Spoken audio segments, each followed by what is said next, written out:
And we heard from Jason Candle that they are preparing for a 60-minute fight when the Rockets take on Bowling Green. Mike Robinson, the sideline reporter for the Rocket Radio Network, joins us now. And Mike Rob, I think Coach Candle might be a little generous because, let's face it, last couple of years it has not been a 60-minute fight. It's been a 30-minute fight. It's been maybe a 40-minute fight, but there have not been close games between UT and BG for the last several years.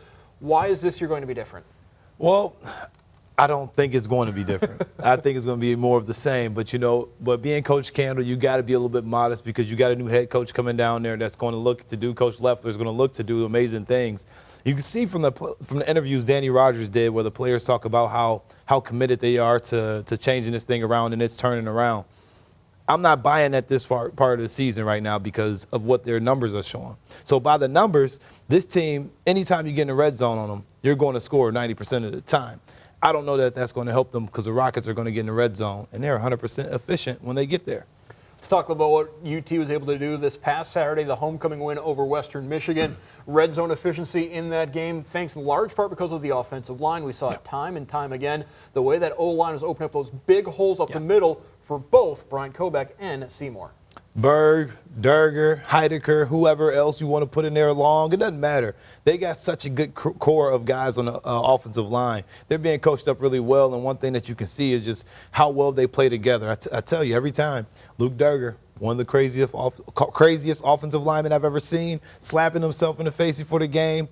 But that's just the intensity that these guys play with. They come off the ball very low. They come off playing tough because they came out the season, out the gates, playing Kentucky. So when you had Kentucky, BYU, CSU, all those teams really piled in, and then Western Michigan, this team is battle-tested and ready. I know Murray State, we can't really take a good look from that, but everything else shows that this team can move it. And 6 yards plus every time they touch the ball on the ground is pretty good. So the O-line is definitely the credit. And you got to love the way Koback and Seymour can play off each other. One goes out to give the other guy a spell, and they don't miss a beat. Either one of those guys is capable of picking up 7 yards, 20 yards on a pop. Yeah, and you like that because as a running back coach, Nate Cole, he's got to love having all those guys there. And also, we saw the young guys hop in Murray State game, but those guys are still there. Ronnie Jones, it's so many weapons in that backfield. Saw Kareem Hunt, got to interview him on the sideline. I said, hey, why is Toledo just a running back you? Is it because of you? He said, no, it's the guys before me. Llewellyn, he did it. So I followed these guys' path to get to here. So now these young guys can run.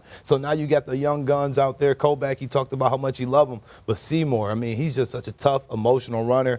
And anytime that he gets in the game, he's looking to do whatever he can to help the team, whether it's blocking or running the ball. And you got to like that out of the kid because he's selfless. It's a little bit of a thunder and lightning situation where Koback can hit you on the big run. Seymour can get you inside, but either one of them is capable of doing it. That's what makes them so special. Now, as UT prepares for Bowling Green, I've got to think this Rocket defense is sitting back and licking its chops the way it performed against Western Michigan. Now, granted, John Wasink did get his 300 yards passing, but you knew he was going to get those yards, particularly with UT getting off to the early lead and Western playing from behind.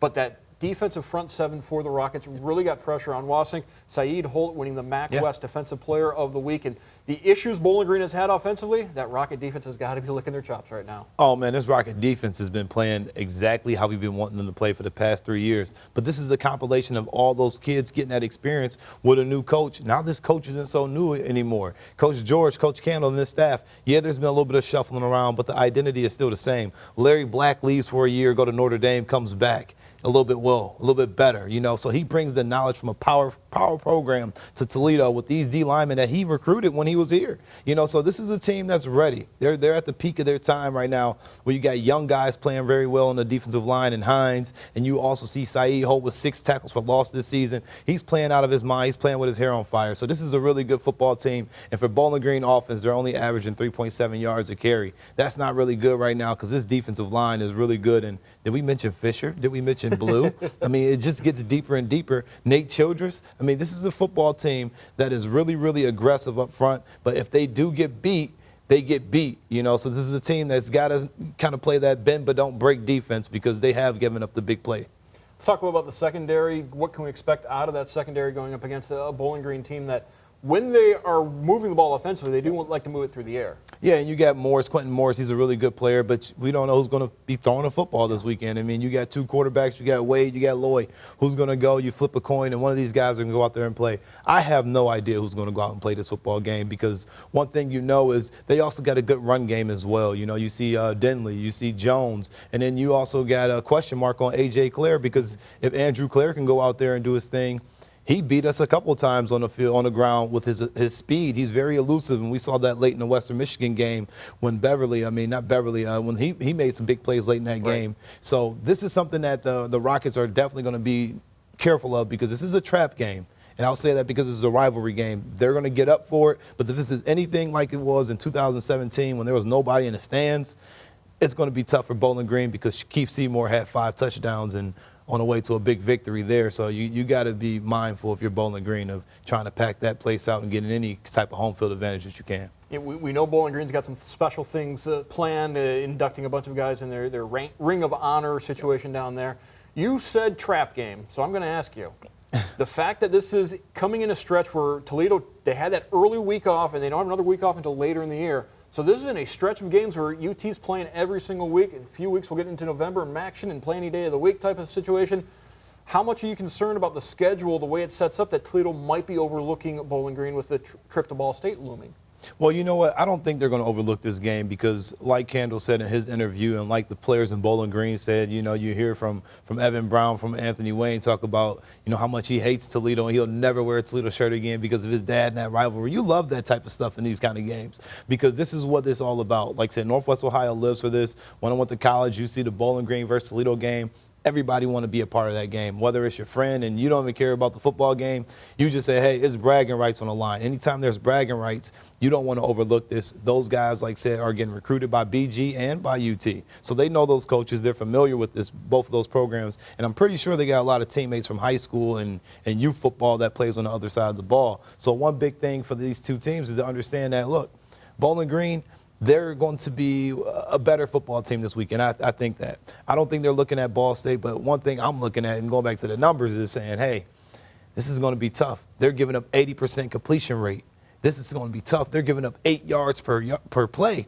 This is going to be something for the Bowling Green defense this night, because UT's offense have shown that they can shine and that they can make big plays in the air or on the ground. You see Bryce Mitchell averaging in the top 10 in the country for his yards per carry. Shout out to Bowser High School. You got to love that, guys, because this is what it's about. It's about Northwest Ohio battling off to see who's the best here. And you know what? No one's going to be able to, undertone this game. This is a big game. This is a big game for the MAC. Without getting into it too much, there is reasons why Bowling Green didn't really recruit Northwest Ohio as much as you would like to have seen them under Mike Jinks. We certainly know under Scott Loeffler that has changed. They are recruiting Northwest Ohio very hard. And Toledo kind of took the attitude of, we know BG's going to come back at us. We've got this fence built around the 419, but we know BG's inside that fence. So certainly from a recruiting perspective, Toledo has not given an inch on Bowling Green and are expecting Bowling Green to really come back at them. Well, you know what? Bowling Green is going to do a good job recruiting, because it is some good players here. Pashawn Wimberly, Andrew Bench, Riley Keller. These are guys, Justin Sheets. These are kids we've seen all the time on BCSN making big plays. These kids, it's going to translate. It may take a couple of years for those guys to get adjusted, but on the other side of that, we can't be kidding ourselves. I mean, this is college football. You want to recruit nationally. I mean, to be able to get some of those local talents, some of those Bryce Mitchells of the area, the Tyler Longs, you want those guys in your programs. Brian Koback, yes, you want him in your program. But you know what? You're going to lose some of the Michael Warrens to bigger schools. But you're not, if you're Toledo, you're not losing the guys that you want to Bowling Green. Now, Bowling Green is getting some top players from this area, but they're not getting the guys that Toledo necessarily wants, is from what I'm looking at. So this is good, because Bowling Green need those local kids down there to fill out those rosters. The Bryce Boyers down there from Anthony Wayne, because they need to get the doit packed, because they're going to need every advantage they can have in that recruiting game. Because you go to Toledo's homecoming game, you see how crazy and wild it is. You're like, man, I want to be a part of this. And you look at Bowling Green, you say, wow, this is okay, but I can grow with this. So it's a tale of two sides.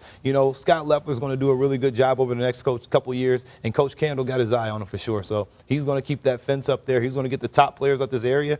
And now once we see one of those big kids like Riley Keller, which was a huge one, flip to go there, now that's huge for the area. Now Brady Lichtenberg is the next one that you're going to be looking at. Say if he goes to Bowling Green, then now you know something really cooking down there. Going back to last week, Toledo's homecoming, how special was it to have both Chuck Ealey and Bruce Gradkowski, arguably two of the greatest quarterbacks Toledo has ever produced, both being in the building watching that win over the Broncos? You know what? It was pretty cool. I got to interview both of them. You know, talking to Bruce, you know, one thing that Bruce is just an awesome guy. He just loved to be back. And only thing he says, man, I wish I was back on the radio with you guys. That's one first thing he said. And then second, he said, it just feels like home. Every player that I talked to, from Hunt to Mike Roberts to Chuck Ealey, this just feels like home. There's no place better than being at the Glass Bowl. You know what? But the Rockets don't have that advantage this weekend. So homecoming is a big thing, you know, for Toledo. You know, the parades, all the people come back in town, the honoring of the teams. You know, you only hope to have that every single year, you know, where you have a lot of top players, you know, even see young guys come back. Josh Teachy, he came back this weekend to see the guys, and he was like, I wish I could just put a suit on and play. So I think everybody has the same idea about homecoming across the country. You want to come home, you want to show your spirit, and you want to get a W. Let's finish on this. Your favorite memory of the Battle of I-75, good or bad? Oh, my favorite memory. You know what? I got to say, it was 2 years ago when you saw Shaquille Seymour have us coming out party as a freshman. You know, and it was so emotional for that kid because he didn't expect to do the things that he did on that football field. And for him to get that opportunity, he just kind of hit the scene and was able to grow. And that also put a stamp on UT football run game and how important it was to this program. You can see this year right now, they're running 66% of the time. And when you got the horses in the backfield to do it, you do it. You ride them.